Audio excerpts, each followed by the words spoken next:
નમસ્કાર વહાલા વિદ્યાર્થી મિત્રો, સ્વાગત છે આપ સર્વનું તમારી પોતાની યુટ્યુબ ચેનલમાં। આજે આપણે ધોરણ 8ના અંગ્રેજી વિષયના યુનિટ નંબર 2 લર્ન મોર બી બ્રાઇટર એટલે કે LMBB ની સ્વ અધ્યયન પોથીનું સંપૂર્ણ અને સચોટ સોલ્યુશન જોઈશું। તો શરૂ કરીએ આપણે એક્ટિવિટી 1A થી। અહીં આપણને કહ્યું છે read the poem and give rhyming words for the given words, એટલે કે અહીં આપણને એક પોએમ આપવામાં આવેલું છે।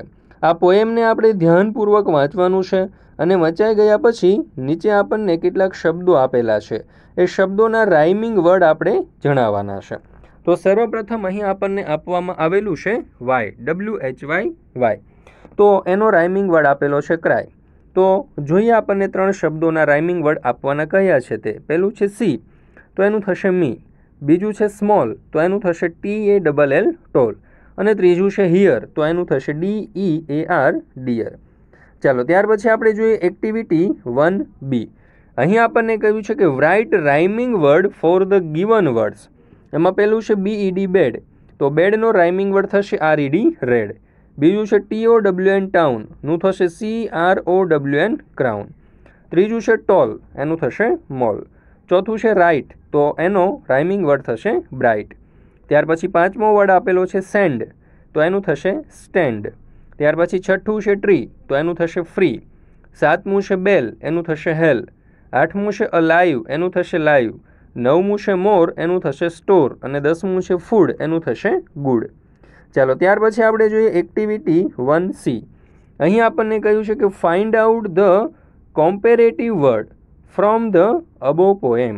કોમ્પેરેટિવ એટલે કે આપણે જે ડિગ્રી ભણી ગયા એ ડિગ્રીની અંદર કોમ્પેરેટિવ ડિગ્રીના શબ્દો, જેમ કે હાર્ડર અને સ્માર્ટર, તો એવા શબ્દો છે ફાસ્ટર, ટોલર અને લોંગર। ચાલો ત્યાર પછી આપણે જોઈએ એક્ટિવિટી 1D। અહીં કહ્યું છે કે the following are the pairs of words which look similar but do they rhyme, some do other don'ts, list them in the following table. દોસ્તો અહીંયા આપણને એવું કહ્યું છે કે અહીંયા આપણને કેટલાક શબ્દો આપેલા છે, એમાંથી કેટલાક શબ્દો જે છે ને તે રાઇમિંગ વર્ડ છે અને કેટલાક શબ્દો રાઇમિંગ વર્ડ નથી। તો એને આપણે લિસ્ટ બનાવવાનું છે અને લિસ્ટ બનાવીને આપણે તેને અલગ તારવવાના છે। તો જુઓ આપણે આ રીતે ટેબલ બનાવીએ અને રાઇમિંગ પેર જે છે તેને ડાબી બાજુ અને નોન રાઇમિંગ પેર છે તે જમણી બાજુ લખીએ। તો બ્લુ છે તો એનો રાઇમિંગ પેર ટ્રુ આપેલો છે, એ રાઇમિંગ વર્ડ છે। ત્યાર પછી બર્નનું લર્ન, સેયનું વેઈ, શોનું હાવ, મચનું ટચ, વોટરનું ડોટર, કુક અને લુક, આ બધા રાઇમિંગ પેર છે। જ્યારે નોન રાઇમિંગ પેરની અંદર બાયનું બાય, પછી ટંગનું યંગ, ફેક્ટ અને પેક્ડ, ન્યૂઝ અને યુઝ, ડીડ અને વાઇડ, હેડ અને બેડ, આ બધા રાઇમિંગ પેર નથી, બરાબર। તો નોન રાઇમિંગ પેર જે હતા એ પૂરા થઈ ગયા એટલા જ હતા, પણ હજુ રાઇમિંગ પેર કેટલીક બાકી છે તો એ જોઈ લઈએ। જેમ કે લવ તો મૂવ, ગ્રો તો સ્લો, મેક તો સેક, રાઇટ તો એઇટ, બર્ડ તો વર્ડ્સ। ચાલો ત્યાર પછી activity number 2। See the picture and study the information, choose the correct option and fill in the blanks. જો અહીં આપણને એવું કહ્યું છે કે એક આપણને ચિત્ર આપવામાં આવેલું છે તાજમહાલનું અને તેની નીચે આપણને કેટલીક તેની માહિતી ફકરા સ્વરૂપે આપવામાં આવેલી છે। તો આ ફકરાને તમારે ધ્યાનપૂર્વક પહેલાં તો સમજવાનો છે અને સમજ્યા પછી એની નીચે આપણને કેટલાક પ્રશ્નો આપેલા છે, પ્રશ્નોના ઉત્તર આપણે આપવાના છે। તો પહેલો સવાલ છે in which Indian city is the Taj Mahal located. તો અહીં આપણને 4 ઓપ્શન આપેલા છે જેમાંથી સાચો જવાબ આવશે આગ્રા। ત્યાર પછી બીજો સવાલ, which Mughal emperor built the Taj Mahal. તો અહીં જવાબ આવશે વિકલ્પ ડી શાહજહાં। ત્યાર પછી આપણે જોઈએ ત્રીજું, of what material is the outside of the Taj Mahal mainly made. તો આન્સર આવશે અહીં વિકલ્પ સી વ્હાઇટ માર્બલ।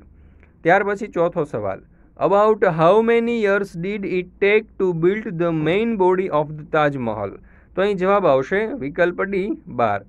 ત્યાર પછી આપણે જોઈએ પાંચમું, the Taj Mahal is one of the new 7 wonders of the world, true or false. તો અહીં જવાબ આવશે ટ્રુ। ત્યાર પછી છઠ્ઠું, which one is not to be brought in to the Taj Mahal. તો જવાબ આવશે વિકલ્પ D food in plastic bag. ત્યાર પછી આપણે જોઈએ સાતમું, is it true that there was going to be a black Taj Mahal built across the river from the original one. તો આન્સર આવશે yes, it is a true that there was going to be black Taj Mahal built across the river from the original one. ચાલો ત્યાર પછી આપણે જોઈએ 8મું. When is the Taj Mahal open for night viewing?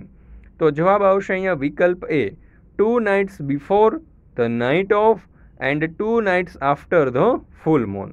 ચાલો ત્યાર પછી આપણે જોઈએ question number 9. In which year did the Taj Mahal become a UNESCO World Heritage Site? તો આન્સર આવશે વિકલ્પ બી, 1983. ત્યાર પછી આપણે જોઈએ 10મો સવાલ.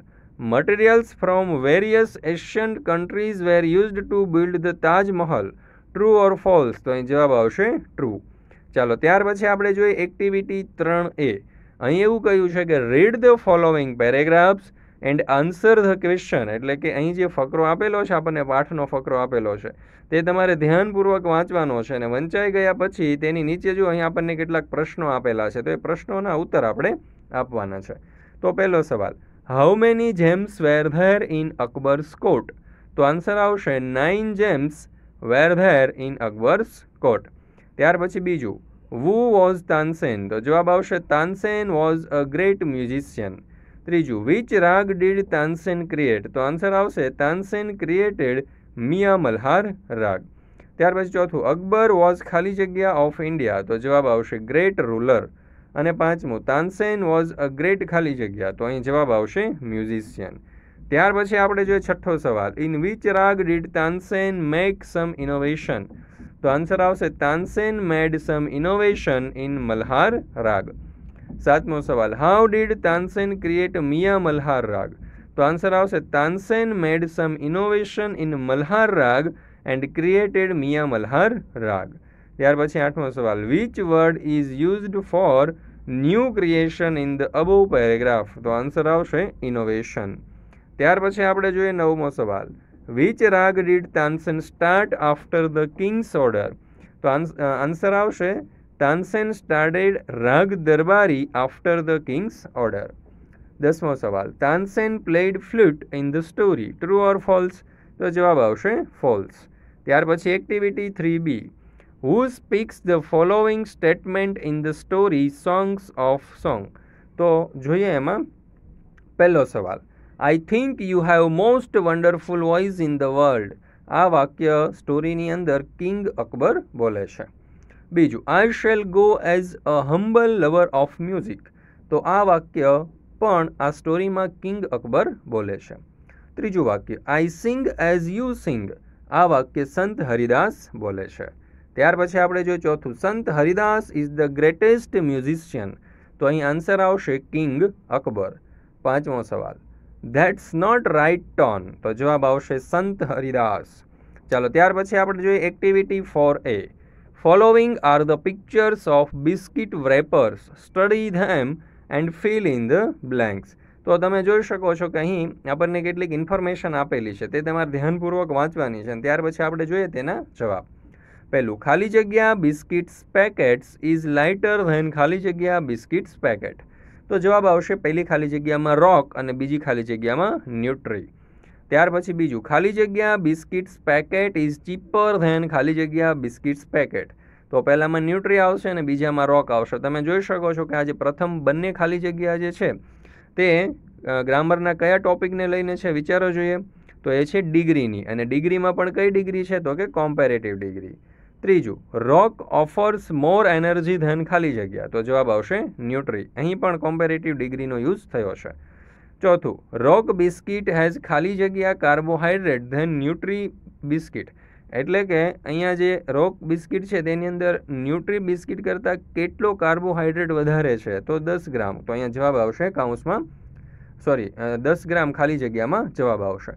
પાંચમું, ખાલી જગ્યા હેઝ મોર પ્રોટીન ધેન રોક. તો પહેલી ખાલી જગ્યામાં ન્યુટ્રી અને બીજામાં આવશે રોક. ચાલો ત્યાર પછી છઠ્ઠું જોઈએ, Nutri biscuit has lesser fat than rock biscuit. સાતમું, Nutri biscuit has more sugar than rock biscuit. આઠમું, Nutri biscuit has lesser iodine than rock biscuit. નવમું, Nutri biscuit has lesser cholesterol than rock biscuit. દસમું, Nutri biscuit has more calcium than rock biscuits. ચાલો ત્યાર પછી આપણે જોઈએ activity 4B, fill in the blanks using a word given in the bracket. તો અહીં તમે જોઈ શકો છો કૌંસમાં પેરોટ, ઓસ્ટ્રિચ, સ્પેરો, ઈગલ, પીકોક વગેરે જેવા પક્ષીઓના આપણને નામ આપેલા છે. તો જોઈએ પહેલી ખાલી જગ્યા. ખાલી જગ્યા ઇઝ લાઇટર ધેન પેરોટ, એટલે કે પેરોટ કરતાં પણ હળવું કોણ છે? તો ખાલી જગ્યામાં જે વિકલ્પો છે ને એમાં તમે જોઈ શકો છો કે સ્પેરો એ જ પોપટ કરતાં હળવી છે વજનમાં. તો જવાબ આવશે સ્પેરો. બીજી ખાલી જગ્યા, ખાલી જગ્યા is bigger than sparrow but smaller than eagle, એટલે કે તમે જોઈ શકો અહીં એવું કહ્યું ચકલી કરતાં મોટું હોય પણ ઈગલ કરતાં નાનું હોય. તો જવાબ આવશે પેરોટ. ત્યાર પછી ત્રીજું, ધ ખાલી જગ્યા is the biggest bird among all, આ બધાની અંદર સૌથી મોટું પક્ષી કયું છે? તો જવાબ આવશે ઓસ્ટ્રિચ. ત્યાર પછી ચોથું, ખાલી જગ્યા is smaller than ostrich but bigger than eagle, એટલે કે ઈગર કરતાં મોટું હોય પણ ઓસ્ટ્રિચ કરતાં નાનું હોય. તો આવશે પીકોક, એટલે કે આપણો મોર. પાંચમું, ખાલી જગ્યા is heavier than parrot but lighter than peacock, એટલે કે પોપટ કરતાં તો એનું વજન વધારે હોય છે પણ મોર કરતાં ઓછું હોય. તો જવાબ આવશે ઈગલ. ચાલો ત્યાર પછી આપણે જોઈએ એક્ટિવિટી 4C. અહીં કહ્યું છે કે study the table and write whether the sentence are true or false, એટલે કે અહીંયા આપણને જે ટેબલ આપેલું છે એ તમારે ધ્યાનપૂર્વક વાંચવાનું છે. એમાં તમે જોઈ શકો છો કે નદીઓના નામ, એની લંબાઈ અને એરિયો એટલે કે વિસ્તાર આપેલો છે. તો એ આપણે ધ્યાનપૂર્વક જોઈ લીધા પછી તેની નીચે આપવામાં આવેલા ટ્રુ ફોલ્સ જે છે ને તેના આપણે આન્સર આપીએ.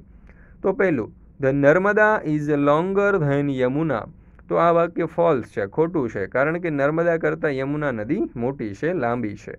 બીજું, the Godavari is shorter than the Ganga, તો આ વાક્ય સાચું છે, કારણ કે ગોદાવરી જે છે તે ગંગા કરતાં ટૂંકી નદી છે. ત્રીજું, the Ganga is the longest river in India, તો આ વાક્ય સાચું છે, કારણ કે ગંગા ભારતની સૌથી લાંબી નદી છે. ચોથું, the Ganga is the largest river in India, તો આ પણ વાક્ય સાચું છે, સૌથી મોટી નદી પણ છે પાણીના જથ્થાની દ્રષ્ટિએ. પાંચમું, the Krishna is larger than the Godavari, એટલે કે કૃષ્ણા નદી જે છે તે ગોદાવરી નદી કરતાં લાર્જર છે, મોટી છે. તો આ વાક્ય ખોટું આવશે. છઠ્ઠું, Narmada is smaller than the Tapti, એટલે કે આ નર્મદા જે છે તે તાપી નદી કરતાં નાની છે. તો આ વાક્ય પણ ખોટું છે, કારણ કે નર્મદા સૌથી મોટી નદી છે ગુજરાતની અને તાપી બીજા નંબરની છે. ચાલો ત્યાર પછી આપણે જોઈએ એક્ટિવિટી નંબર 4D. અહીં એવું કહ્યું છે કે study the information in the following table and answer the question, એટલે કે અહીં પણ આપણને એક ટેબલ આપેલું છે અને આ ટેબલનો આપણે ધ્યાનપૂર્વક અભ્યાસ કરવાનો છે અને ત્યાર પછી એની નીચે આપણને આપવામાં આવેલા જે પ્રશ્નો છે તેના આપણે ઉત્તર સાચી રીતે આપવાના છે. તો જોઈએ આપણે ક્વેશ્ચન આપણને જે ઉદાહરણમાં આપેલું છે તે. તો જોઈએ ક્વેશ્ચન ઉદાહરણનું. Which jar has more capacity of water, હવે તમે કોષ્ટકમાં જોશો તો ખ્યાલ આવશે કે 5 litre jar has more capacity of water than 3 litre jar. તો જોઈએ પહેલો સવાલ, which candle will last long, તો આન્સર આવશે 10 centimetre long candle will last long, એટલે કે 10 સેન્ટીમીટર લાંબી જે છે મીણબત્તી તે વધારે ચાલશે. બીજું, which building has more floors, તો આન્સર આવશે 11 floor building has more floors than 9 floor building. ચાલો ત્યાર પછી આપણે જોઈએ ત્રીજું, which building has less houses, તો આન્સર આવશે 9 floor building has less houses than 11 floor building. ચોથું, which pen drive can store more data, તો આન્સર આવશે 8 GB pen drive can store more data than 4 GB pen drive. પાંચમું, which bus has a less capacity of passenger, તો answer આવશે bus 1 14 seater has less capacity of water. છઠ્ઠું, which train is a faster, તો answer આવશે superfast train is faster than local train. ચાલો ત્યાર પછી આપણે જોઈએ સાતમો સવાલ, વિચ બાઇક ઇઝ સ્લોવર, તો આન્સર આવશે 120cc bike is slower than 150cc bike. આઠમું, who is taller than whom, તો આન્સર આવશે Shyam is taller than Ram. નવમું, who is lighter than whom, તો આન્સર આવશે Chhota Bheem is lighter than Bheem. 10મું, હુ ગોટ મોર માર્ક્સ, તો આન્સર આવશે Tirth got more marks than Raj. ચાલો ત્યાર પછી આપણે જોઈએ activity 5. Complete the comparisons given below, choose the word from the list given below. તો અહીં તમે જોઈ શકો છો કે કાઉન્સની અંદર આપણને કેટલાક શબ્દો આપવામાં આવેલા છે જેનો ઉપયોગ આપણે નીચે આપવામાં આવેલી ખાલી જગ્યામાં કરવાનો છે. એક એક્ઝામ્પલ આપેલું છે કે એઝ પ્રાઉડ એઝ તો આન્સર આવશે લાઇન. તો જોઈએ આપણે આ કેટલાક વાક્યો. એઝ ફ્રી એઝ, તો આન્સર આવશે અ બર્ડ. એઝ કનિંગ એઝ, તો જવાબ આવશે અ ફોક્સ, એટલે કે લુચ્ચું. એઝ બ્લાઇન્ડ એઝ, એટલે કે આંધળું, તો આવશે આન્સર અ બેટ.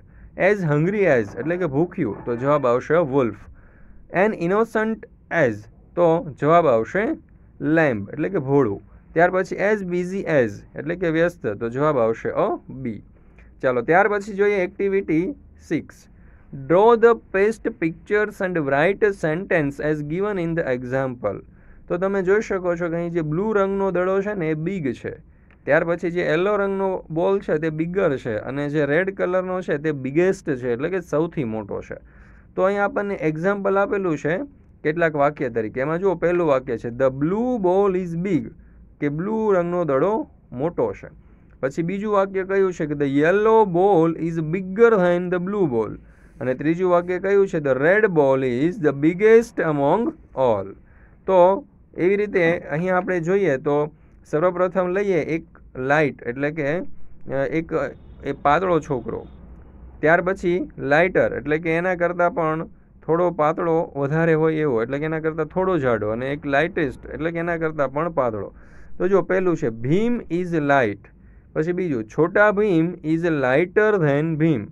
અને ત્રીજું Raju is lightest among all, એટલે કે રાજુ જે છે ને એ ત્રણેયમાં કેવો છે તો કે સાવ પાતળો છે.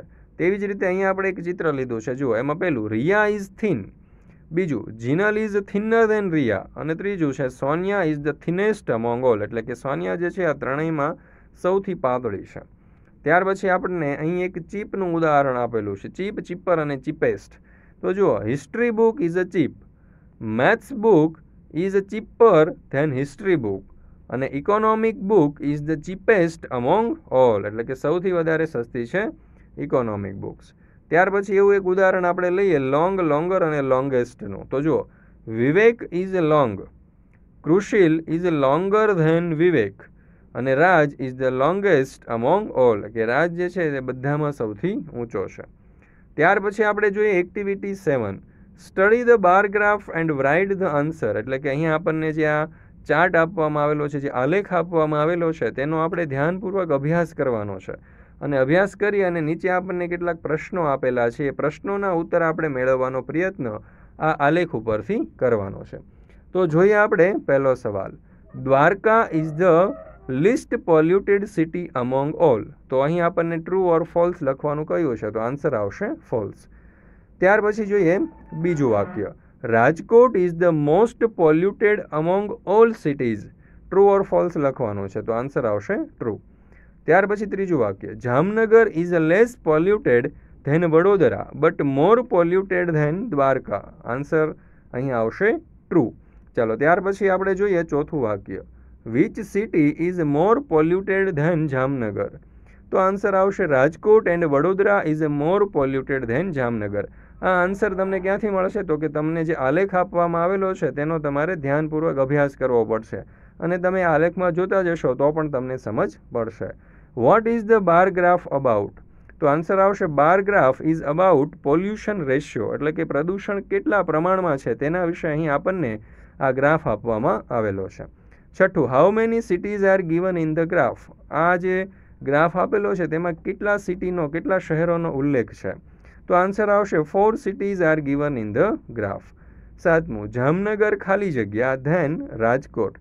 તો અહીંયા આવશે લેસ પોલ્યુટેડ, એટલે કે જામનગર જે છે તે રાજકોટ કરતાં થોડું ઓછું પોલ્યુશન ધરાવે છે, એટલે કે ખૂબ વધારે પ્રદૂષિત નથી. ત્યાર પછી જોઈએ આઠમું, pollution index of Vadodara is ખાલી જગ્યા. તો અહીં જવાબ આવશે આપણો વિકલ્પ એ 55. ત્યાર પછી નવમું, what is the highest pollution index in the above bar graph. એટલે કે આ જે ગ્રાફ આપેલો છે તેમાં સૌથી વધારેમાં વધારે ઊંચામાં ઊંચો પોલ્યુશનનો ઇન્ડેક્સ, પ્રદૂષણનો અંક કોનો છે, તો જવાબ આવશે વિકલ્પ સી 60, એટલે કે સૌથી વધારેમાં વધારે પ્રદૂષણનો અંક 60 છે. ત્યાર પછી જોઈએ 10મું, ધીસ સિટીઝ આર ઇન ખાલી જગ્યા. એટલે કે આ જે ગ્રાફની અંદર જે શહેરો આપવામાં આવ્યા છે તે કયા રાજ્યના શહેરો છે, તો જવાબ આવશે વિકલ્પ સી ગુજરાત. ત્યાર પછી activity 8. Study the bar graph and describe it in the given space. એટલે કે આ જે ગ્રાફ છે તમે જોઈ શકો છો કે પ્રોગ્રેસ રિપોર્ટ છે, એટલે કે એમાં લતા, જયા અને સુષ્મા નામના જે વિદ્યાર્થીઓ છે તેમણે કયા કયા વિષયમાં કેટલા માર્ક્સ પ્રાપ્ત કર્યા, એટલે કે ઇંગ્લિશ, મેથ્સ અને સાયન્સમાં, તેના વિષયનો આખો ગ્રાફ આપ્યો છે. એ આપણે વાંચવાનો છે અને નીચે એ ગ્રાફ ઉપરથી આપણને એક એક્ઝામ્પલ આપેલું છે. એક્ઝામ્પલ પ્રમાણેના વાક્યો બનાવવાના છે. તો એક્ઝામ્પલ આપેલું છે, Hema got the highest mark in English among all. તો જોઈએ એવા કેટલાક વાક્યો. એમાં પહેલું વાક્ય, Lata got less marks than Hema but more than Jaya. એવી રીતે બીજું વાક્ય, Jaya got less marks in English than Lata. ત્રીજું વાક્ય, Jaya got more marks in science than Sushma. ત્યાર પછીનું વાક્ય, Sushma got less marks in maths among all. અને ત્યાર પછીનું છેલ્લું વાક્ય, Sushma got less marks in science among all. તો દોસ્તો, આ યુનિટ નંબર 2નો ધ્યાનપૂર્વક અભ્યાસ કરવા બદલ આપ સર્વનો ખૂબ ખૂબ આભાર. ફરી મળીશું આપણે યુનિટ નંબર 3ના સંપૂર્ણ સોલ્યુશન સાથે. તો આ વિડીયો તમે તમારા દોસ્તો, મિત્રો, ભાઈબંધો વગેરેને જરૂરથી સેન્ડ કરજો, જેથી તેઓ પણ પોતાની સ્વ અધ્યયન પોથી એકદમ સાચી અને સચોટ રીતે લખી શકે.